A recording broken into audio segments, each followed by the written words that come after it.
Tools. Here, bringing you my second league match in my Pioneer Curious column. We have a mana dork. We have a turn 2 Planeswalker. No removal. Unfortunately, we are not on the play. Um, we'll see what we're up against. If our mana dork has a chance to survive, probably not. Falsies, I imagine. Oh, Stitcher Supplier. Okay, so there is graveyard hate.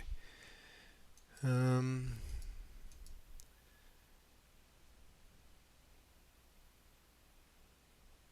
okay. Well, I don't like what I'm seeing over on that side of the board. Graveyard strategies are inherently unfair. We are an inherently fair deck. Can we be fast enough? It seems unlikely. And also, I have no idea what the graveyard strategy is in Pioneer, other than wasn't there some sort of vehicle that they get reanimated by that one Kamigawa creature? That's all I know about. So I'm. I feel like we're behind on multiple fronts, both in my lack of knowledge and the Seder Wayfinder. Okay. And in the fact that they're playing on a different axis than we are. Scrap Heap Scrounger. Haven't seen that one in a long time. Yeah, we'll be taking that. I feel like we're getting kind of lucky with what they're dumping in the graveyard, to be honest.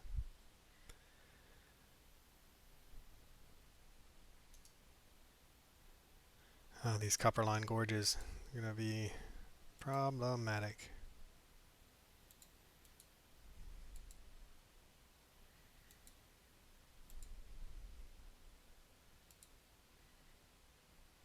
We will not be playing with fire or anything. So now we're in a nice shape for the Storm Breath if we hit an untapped land. Which 2 Storm Breaths might be fast enough to race what our opponent's up to. Insidious Roots. Creature tokens you control. Whenever one or more creature cards leaves your graveyard, yeah. So that's in a modern deck. What can they bring back from their graveyard? I don't anything? The Scrap Heap Scrounger, I guess. Deathrite Shaman, that's legal in Pioneer? Interesting. Whenever one or more creature cards leaves your graveyard. So that's a combo wombo. I like that. So at this point, we're gonna not even we're gonna play this. Yeah, I'm gonna attack Domri. Makes sense.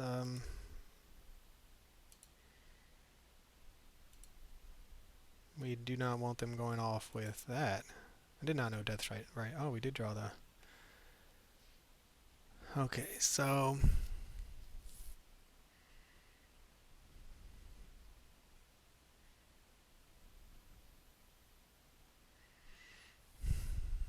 We play the Storm Breath, and then they start going off with their combos. Scrap Heap is coming back no matter what.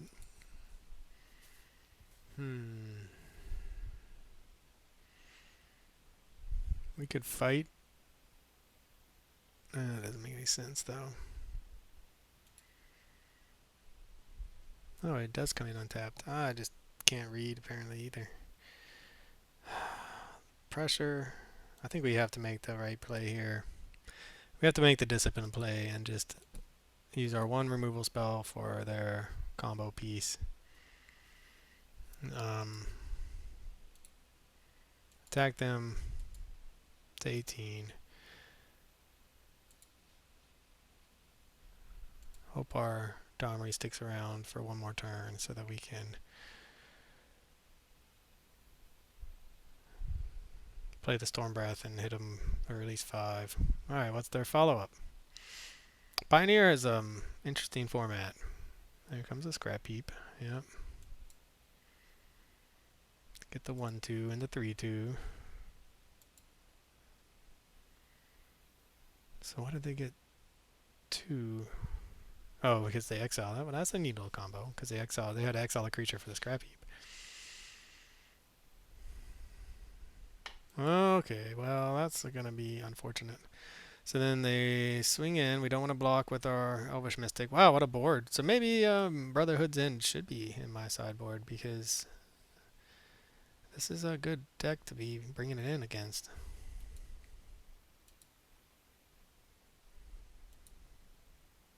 Alright, so we have Pick Your Poison. They're spending a lot of time on this Domri, though. We might be able to race them. Oh,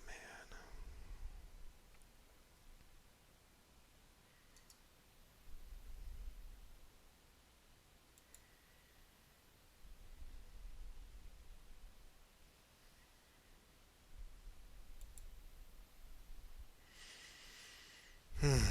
So we can go Invasion of Tarkir. Kill that. We can do that next turn, maybe.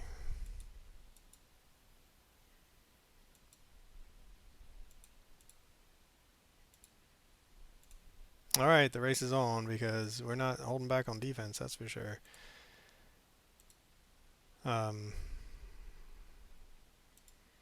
They can make us sack. If they don't have a kill spell, they can sack some of their board to make us sack the Elvish Mystic. So it looks like what they're going to do is, attack Domri, make us sack using Scrap Heap Scrounger, exile it, grow a big board. I mean, there's this pretty neat little combo they got here.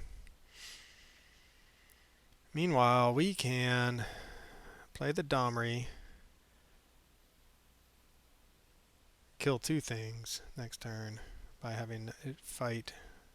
I mean, assuming this Domri is not long for this world. So the next turn we need the mana though. So we need to draw an untapped land for that to happen. Oh, they just went with more graveyard stuff.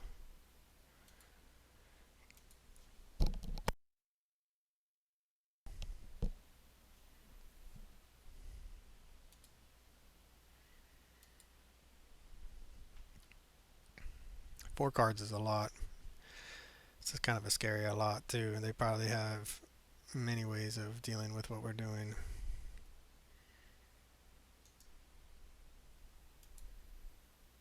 Ooh, alright. So enters the battlefield, return target creature card from your graveyard to your hand.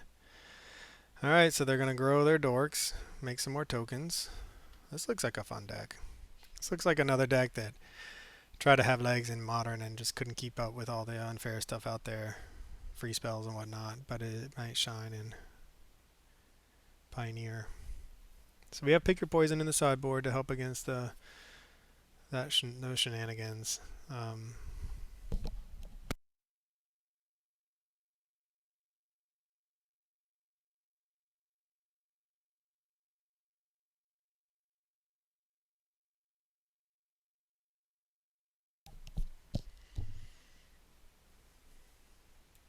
Yeah, Brotherhood's End would be really good in this matchup, and I regret not putting it in my sideboard, but I just didn't see it in any of the decks that played like red and green colors.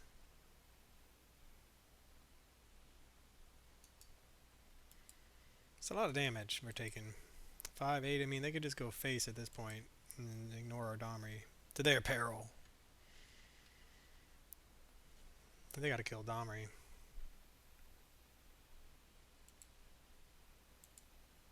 So much value, so many things we need to kill.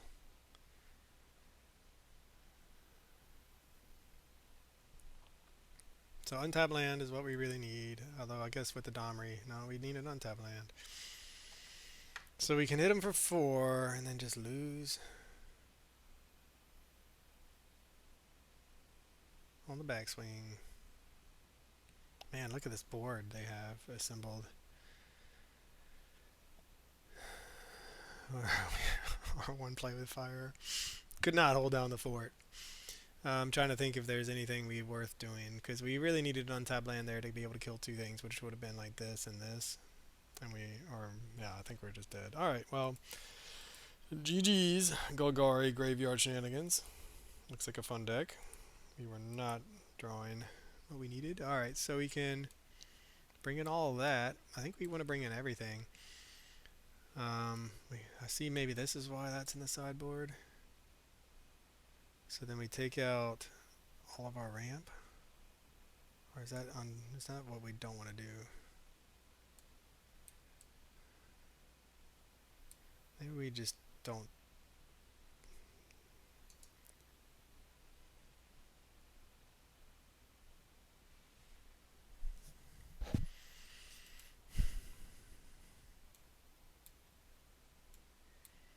I don't want to just totally water down our ramp plan when we're on the play like this, but maybe we go down a single land.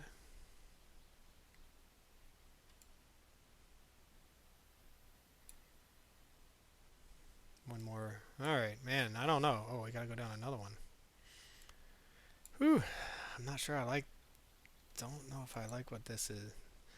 I just feel like we need more removal and we need graveyard hate.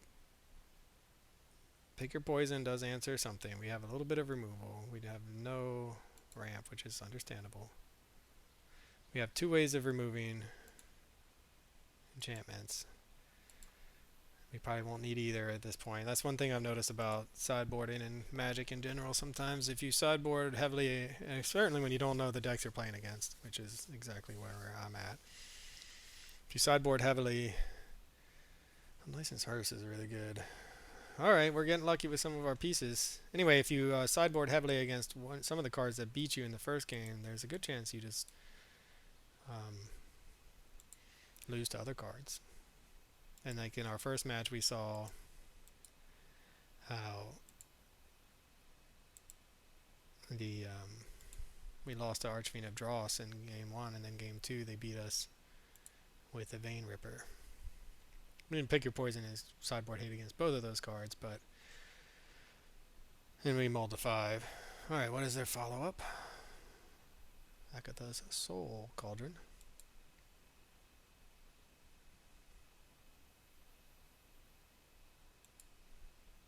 That's a good one. Guess we'll pick your poison that one.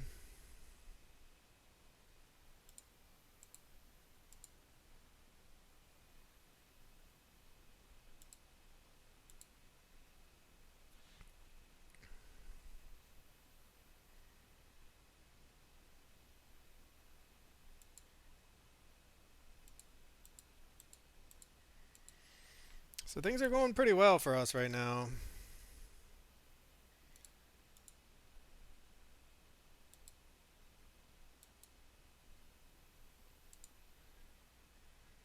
Because we have a follow-up with this Questing Beast, which, while it does a lot of things, does not actually take out the siege when it does damage, unfortunately. Oh, they have their own Beseju. Boo and hiss.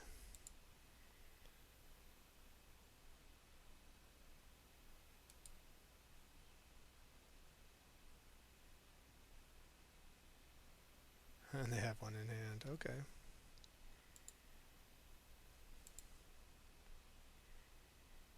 Okay, so we can actually Questing Beast, play with fire, get this dragon while there's a chance. They play Fatal Push though, so is that worth it?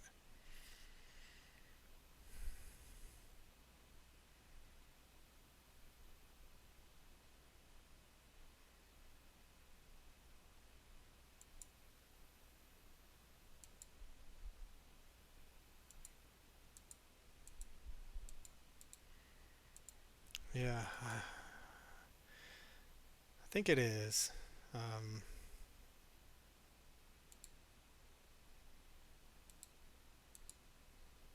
Because we get that dragon does 2 damage. Anytime a dragon attacks, it does 2 damage to any target.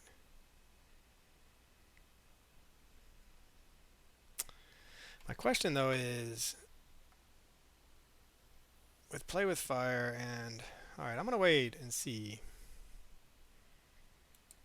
Learn the hard way maybe. See what they play too. But I wanna see if we can play with fire cast on their instep. I've never done the sieges, and every time I play it I'm like, I'm gonna look it up after this game, see what the restrictions are, and then I forget.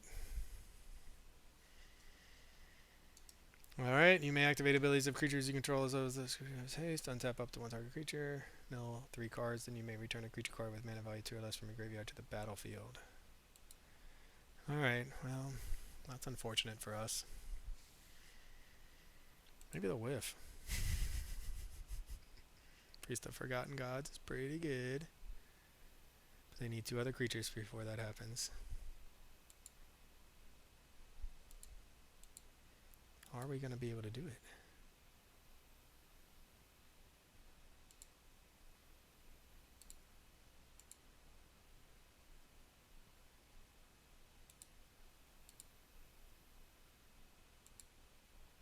can. Holy cow. Alright, so that's how you do that. Pick your poison.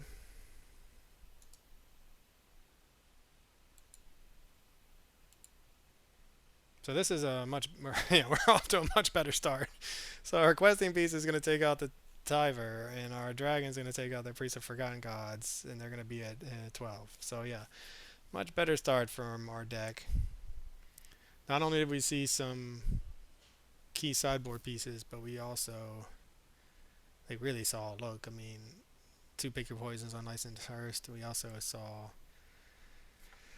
being on the play, we're able to play a timely questing beast. Anyway, we saw the power of what we're doing after keeping their board clean.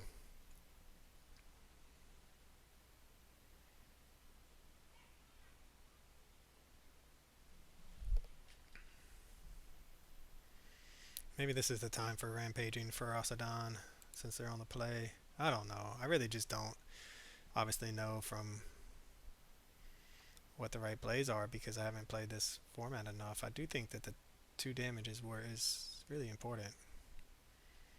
So we go out all of the mystics in favor of something like rampaging for Asadon.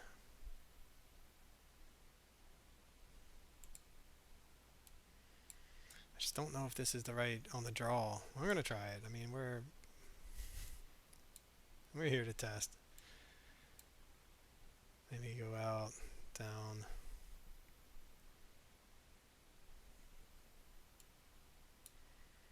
At this point, do we even want any of them? Alright, let's just keep in mind we have no more mana dorks.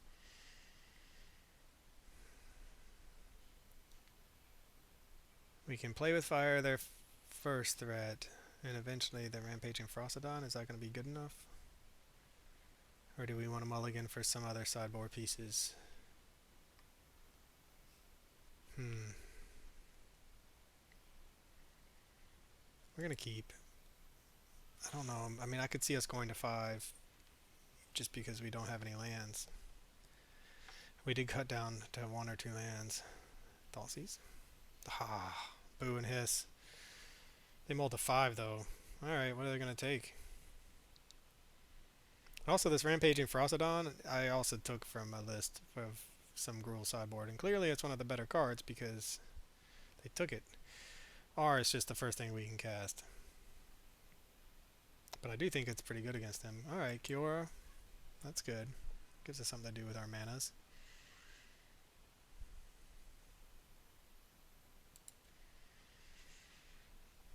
And what are they going to get up to? They know about the play with fire, so whatever they cast. Insidious Roots. What a good card for them. And we don't have the pick your poison we need. Do we scry for it? I don't think so. Seju, pick your poison. Just a land. Alright, well, opponents got their engine online. That's why they took their Ferocodon, I'm sure. Can we erase what they're trying to do? Forsaken a Miner. Whenever you commit a crime, you may pay a black. If you do, return Forsaken Miner from your graveyard to the battlefield. It can't block. Alright, that's pretty good. I also don't think we are going to worry about that Cauldron. Yeah, they have 1 card, but man, they have a lot of good cards. I forget. They did mull to 5, but they have quite an engine online. I think our plan is just to take damage. To be honest. Just take the 2 until we can get... Whenever you commit a crime, you may pay 1. If you do, return it from the graveyard to the battlefield. Yeah, I mean, that's not really good for us.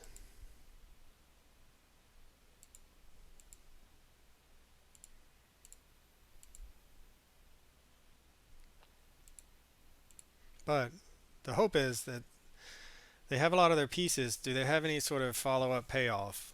And I'm really hoping the answer is no. The Soul Cauldron. Exile target card from your graveyard. You're going to get that.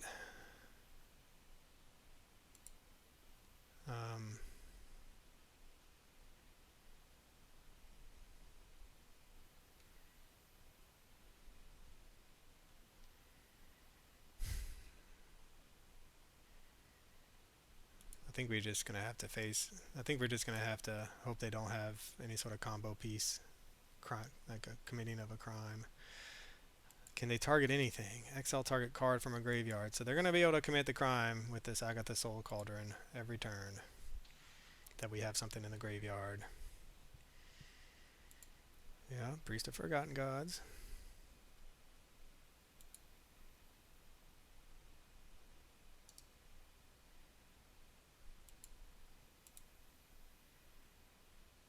Domri.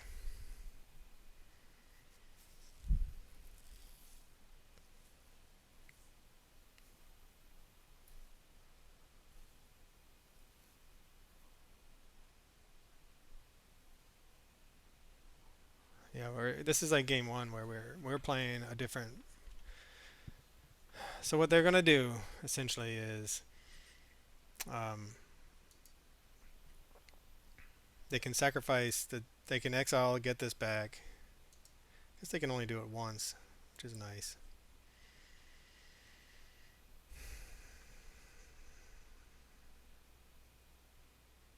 Still only have the one card. I just think we gotta play it slow, sort of.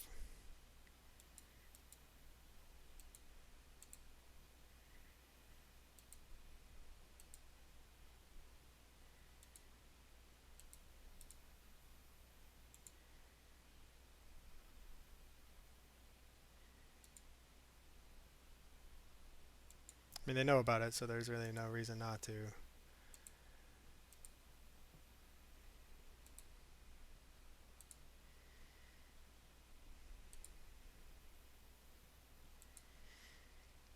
So they didn't want to exile with Aga the Soul Cauldron. Interesting. I think they should have. Okay, well, we'll see. Thoughtseize. Ah, perfect timing for that Thoughtseize. Timely top deck opponent, or they just been sandbagging it until this moment.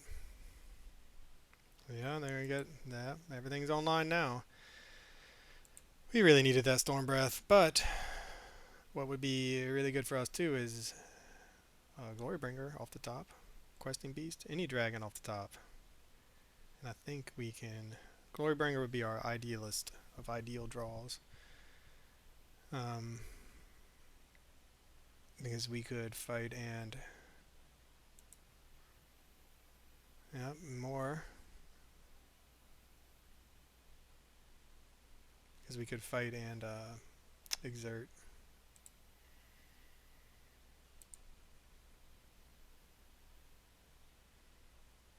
Alright, deck. Is this our moment? Can we draw a Glorybringer? We've had pretty good luck coming with our Planeswalkers. I feel like we're due a sideboard card or land. And that is a land. Wow. Okay. Well, that's the game. I mean, they mulled to 5. We could not find an answer for. I mean, what a mulligan, too. Look, they have their 2 best combo pieces and just one synergistic card, just one creature. And they managed to top deck, on top of that, 2 Thoughtseizes and another creature, one of their other better creatures. That's super frustrating.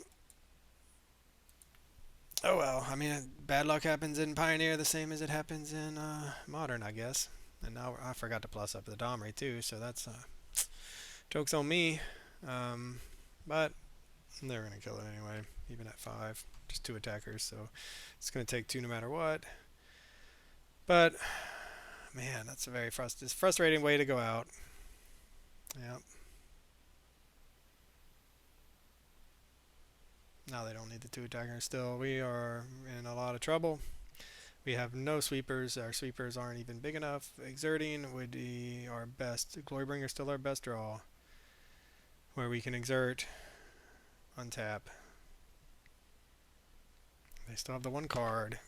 Man, what a timely Thoughtseize. We were playing towards that dragon, and it seems like our opponent has had very timely draws this entire game. Now, we've had some timely draws too with our Planeswalkers, but their timely draws have lined up, have been followed with more. I don't know what to say. Like, if we had drawn a dragon there, I think we'd be on par with them as far as the luck and the top decking wars. But mulliganing the 5 and then finding their best pieces and just one creature that keeps coming back from the graveyard. Oh well. Alright, I'll quit complaining. Just another Priest of Forgotten Gods. I mean, they've drawn really well, no doubt. Well, that's kind of a joke at this point. Um, but we'll do it, and then I really don't even know which one's worse. Probably this one.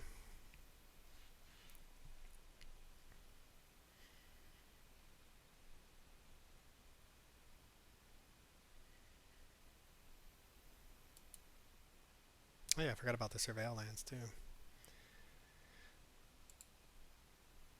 Alright, so what do we want? I mean, we're still...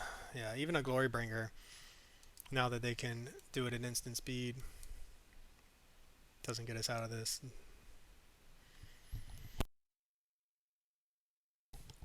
We're on a 3-turn clock with instant speed backup.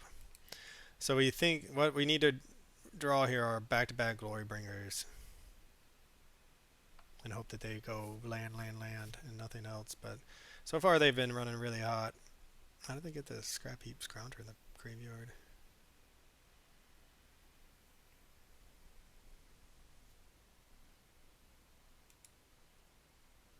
Oh, good running on our opponent. Now Glorybringer is not... I mean, Glorybringer is still great, but we need 2 of them, and we were hoping to draw cards too, but that's not going to happen now. And rightfully so. Alright, what are they up to? Tapping.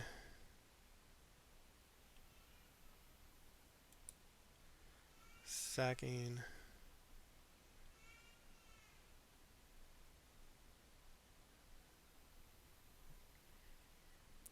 What's their follow-up then for...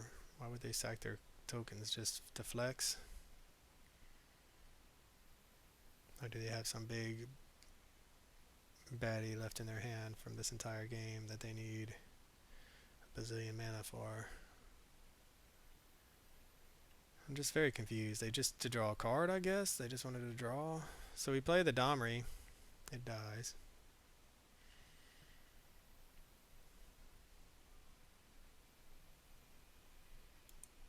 I guess they could... They sack something they could bring back.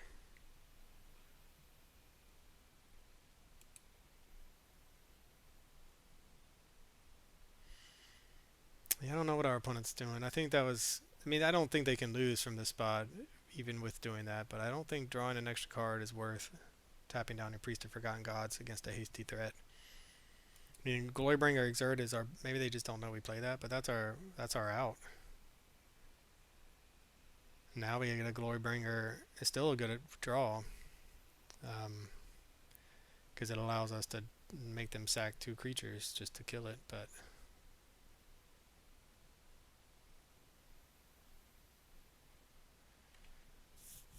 They just want more cards. Yeah, fair enough. I mean, at this point, they can do no wrong, essentially. But still, Glorybringer off the top.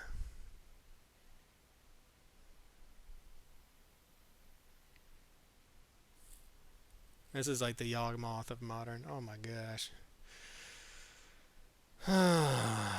Well, alright. Definitely some cold running there to finish this game. Our opponent mulled to 5, ended up having some of their best enablers, followed by a single creature that got them to pump out the plant tokens. 2 Thought Seizes. One to get rid of our first removal spell, the second, or sorry, to get rid of this Rampaging Frostodon, which is so good against them. And the second to take our Storm Breath that we were about to cast. So our opponent had some super hot running without the card draw. And then after that we hit some lands and some planeswalkers. So cold running on our part. That happens though in Magic, both in Pioneer and Modern, as I'm learning in Pioneer. But fun games. I mean, we were competitive against this deck. Couldn't get there with some bad draws to some good draws. But overall, you know, fun games. And I'm Johnny Cycles. Thanks for watching. I'll catch y'all on the next one. There's the Glorybringer. See, if this had been, instead of these 2 draws, it had been these 2 draws, things might have been a little bit different, but even then we were really far behind. Yeah, and our sideboard cards in game 2 really made a difference in being on the play. So we were on the draw game 1, and then obviously they're doing something we don't have ability to compete against very well at the graveyard. Interesting. All right, well, live and learn. I'm learning a lot about Pioneer. I have to do some thinking on ways to change the sideboard or tweak something to have a game against some of these decks. But fun match. And it seems like a pretty fun deck. All right, again, I'm Johnny Cycles for CyclesGaming.com. I'll catch y'all on the next one. This has been another edition of Pioneer Curious. Thanks for watching. This is Johnny Cycles. If you haven't already, check out my website, CyclesGaming.com, where you can read about my various commander decks, watch my modern brews in action, read the articles, and watch the gameplay from my Pioneer decks, and read my science fiction fantasy novel, The Podkind, that I'm publishing serially. If you like the content, please click that subscribe button on YouTube. Everybody counts. As always, thanks for watching. I'll catch y'all on the next one.